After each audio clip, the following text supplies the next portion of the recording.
మేలు చేయడం వేరు, ఇష్టం అవడం వేరు. మేలైనవన్నీ మనకి ఇష్టం కావు, మన ఇష్టాలన్నీ మేలు చేయవు. డాక్టర్ గారు మందిస్తే అది మేలు చేస్తుంది, నీకు ఇష్టం కాకపోవచ్చు, చేదుగా ఉంటుంది బిళ్ళ, కానీ మేలు చేస్తుందా లేదా? నీకు మేలు చేసేది నీకు ఇష్టం లేకపోయినా నువ్వు స్వీకరించాలి.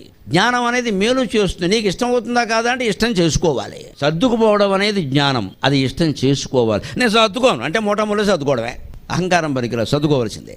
సర్దుకుని చేయి. ఉద్యోగం కానీ కాపురం కానీ ఏదైనా ఎంత బాగుంటుందో, హాయిగా ఉంటుంది. ఈవేళ మనం సర్దుకుంటే రేపు వాళ్ళు సర్దుకుంటారు. ఎంతసేపు నేను సర్దుకోవడమే, వాళ్ళు ఎవరు ఈ అహంకారం పనికిరాదు, అసలు ఎవరు దీన్ని రెచ్చగొట్టద్దు. జీవితాంతం మనం సర్దుకోవడంలోనే ఆనందం ఉంది, వారు సర్దుకోకపోయినా సరే అనే సహనం ఉంటే అన్నీ బాగానే ఉంటాయండి.